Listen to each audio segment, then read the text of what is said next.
ভোটের মাঠে যদি এগিয়ে রাখেন, কাকে এগিয়ে রাখবেন? জামাতকে এগিয়ে রাখবেন না বিএনপিকে এগিয়ে রাখবেন? ভোটের মাঠে কারা এগিয়ে গেছেন? না, এটি তো ব্যক্তিগতভাবে আমি হয়তো কাউকে ভোট দেব বা দেব না, হ্যাঁ সেটি।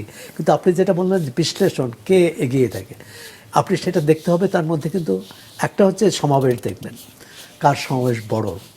আরেকটি হচ্ছে যে কার সাংগঠনিক শক্তি বেশি আছে।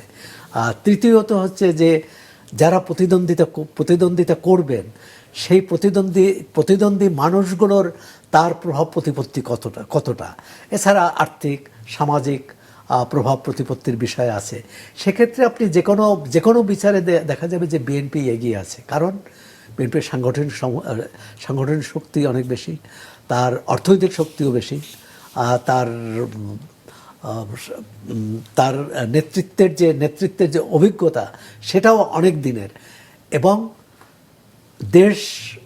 পুরো দেশের ভিতরে মানে দেশ জুড়ে যে সাংগঠনিক ক্ষমতা সেটাও বিএনপির বেশি।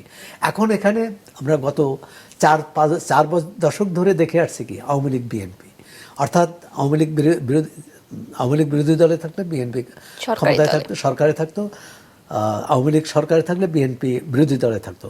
একটা দ্বিদলীয় ব্যবস্থা তৈরি হয়েছিল, কিন্তু দ্বিদলীয় ব্যবস্থাটা ভাঙলো কে?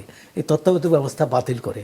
তখন এই যে এখন আওয়ামী লীগ নেই, এও ঠিক যে আওয়ামী লীগ যদি এখন থাকতো তখন কিন্তু আপনার প্রশ্নটা হতো যে আপনি কাকে এগিয়ে রাখবেন, আওয়ামী লীগকে না বিএনপিকে? এখন আওয়ামী লীগ মাঠে নেই বলেই কিন্তু এই আওয়ামী লীগের জায়গায় জামাতে আসছে। আবার জামাত ইসলামে আওয়ামী লীগ যখন ক্ষমতায় ছিল তখনও তারা এরকম একটা পরিবেশ তৈরি করেছিল যে বিএনপি কোথাও নেই, সংসদে নেই, সংসদের বাইরে নেই, জনসভা করতে গেলে বাধা দেওয়া হচ্ছে। তখন কিন্তু প্রশ্নটা আসছিল আপনি কাকে এগিয়ে রাখবেন, আওয়ামী লীগকে না জাতীয় পার্টিকে? তো এই এগিয়ে রাখার ব্যাপারটা অনেকটা কৃত্রিম।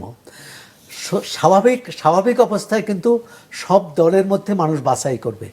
এই বিগত নির্বাচনগুলো প্রশ্নবিদ্ধ হয়েছে কেন, একতরফা কেন বলা হয়? এখানে বাছাই করার উন্মুক্ত প্রতিযোগিতা ছিল না। মানে একজন মানুষ যিনি আওয়ামী লীগকে পছন্দ করেন না বা 14 দলকে পছন্দ করেন না, তিনি কাকে ভোট দেবেন? তিনি ভোট দিতে যাননি। আগামী যে নির্বাচনটি হবে ফেব্রুয়ারিতে, সেখানে যাতে উন্মুক্ত বাছাইয়ের সুযোগ থাকে,